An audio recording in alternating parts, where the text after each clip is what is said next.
ರಾಜ್ಯಾದ್ಯಂತ ಪುಷ್ಯ ಮಳೆ ವ್ಯಾಪಕವಾಗಿ ಆಗ್ತಾ ಇದೆ. ಪರಿಣಾಮ ಚಿಕ್ಕಮಗಳೂರು ಭಾಗದಲ್ಲೂ ಕೂಡ ನಿರಂತರವಾಗಿ ಮಳೆ ಆಗ್ತಾ ಇದೆ. ಕೆಲ ಕಡೆಗಳಲ್ಲಿ ಚಿಕ್ಕಮಗಳೂರಿನ ಕೆಲ ತಾಲೂಕುಗಳಲ್ಲಿ ಮುಂಜಾಗ್ರತಾ ಕ್ರಮವಾಗಿ ಸರ್ಕಾರಿ ಶಾಲೆಗಳಿಗೆ ರಜೆ ಘೋಷಿಸಲಾಗಿದೆ. ಶೃಂಗೇರಿ ಶಾರದೆ ದೇಗುಲ ಪಾರ್ಕಿಂಗ್ ಜಾಗ ಕೂಡ ಜಲಾವೃತ ಆಗಿದೆ.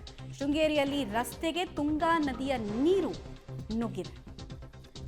ಶೃಂಗೇರಿಯ ಗಾಂಧಿ ಮೈದಾನ ಸಂಪೂರ್ಣವಾಗಿ ಜಲಾವೃತ ಆಗಿದೆ. ಸಾಮಾನ್ಯವಾಗಿ ಇಲ್ಲಿ ಪಾರ್ಕಿಂಗ್ ಮಾಡಿ ದೇವರ ದರ್ಶನಕ್ಕಂತ ಹೋಗ್ತಾರೆ, ಬಟ್ ಆ ಜಾಗ ಕಂಪ್ಲೀಟ್ ಆಗಿ ನೀರಿನಿಂದ ಆವೃತವಾಗಿರೋದ್ರ ಮಾಹಿತಿ ಸಿಗ್ತಾ ಇದೆ.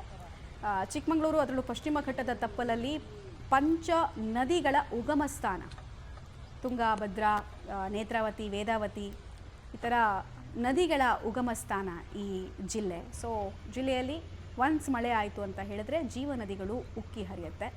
ಇನ್ನು ಕೆಲ ಕಡೆಗಳಲ್ಲಿ ರಸ್ತೆಗೆ ನೀರು ನುಗ್ಗಿದೆ. ಅಲ್ಲಿ ಸರಾಗವಾಗಿ ನೀರು ಹರಿದು ಹೋಗೋದಕ್ಕೆ ಜಾಗ ಇಲ್ಲದೆ ಪಾರ್ಕಿಂಗ್ಗೆ ನಿಲ್ಲಿಸಿದಂತಹ ವಾಹನಗಳು ಕೂಡ ಮುಳುಗಿದೆ.